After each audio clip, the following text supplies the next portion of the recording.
ඇමරිකාව දියත් කරලා තිබ්බ හොර රහසෙම ඉතින් අර ගුවන් වලට යන හතර ඇත්තටම හැමෝම දැනගෙන හිටියේ මොකද ඇමරිකාව ප්‍රකාශ කර ගුවන් වලට හතරක් යනවායි කියලා. ඒ වගේම ඒවා මාධ්‍ය වලට ආවරණය වෙලා තිබ්බා පිටත් වෙන යුරු ඒ සියලු දේවල්.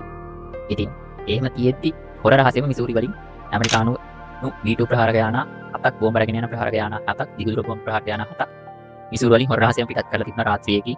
ඇතර මේක කිසි කෙනෙක් දැනගෙන හිටියේ නැහැ. මේක දැනගෙන හිටියේ ඇමරිකාවේ ජනාධිපති වගේම ආරක්ෂක ලේකම් වගේම හමුදාවේ ඉහළ පෙළේ අය සහ ඊශ්‍රායලයේ අගමැතිවරයා සහ ඊශ්‍රායල හමුදාවේ ජ්‍යෙෂ්ඨ නිලධාරීන් 3-4 දෙනෙක් තමයි දැනගෙන හිටියේ ඇමරිකාවෙන් පිටත. ඇමරිකාවෙත් මේක දැනගෙන හිටියේ අතරම ජනාධිපති සහ ආරක්ෂක කවුන්සිලයේ කීප දෙනෙක් ඇතුළු මේ මෙහෙයුමට සම්බන්ධ වෙච්ච අය පමණයි තාම රහසිගතව මේක සිදු කරේ.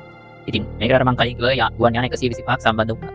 V2 යාන විතර නෑ. V2 යාන තනියෙන් නෑ. V2 යාන ඇමරිකාවේ සිට මේක ආවේ ඇත්තරම තවත් ගුවන් යානාවල ආධාර ලබා ගැනීමෙන්. මොකද V2 යානාවකට සාමාන්‍යයෙන් එක දිගට ප්‍රයාස කරන්න පුළුවන් දුරක් තියෙනවා. ඉතින් ඒ දුර විශේෂයෙන් කිලෝමීටර් 6000කට වඩා දුර එක දිගට ප්‍රයාස කරන්න බෑ. ඉතින් ඉරානයේ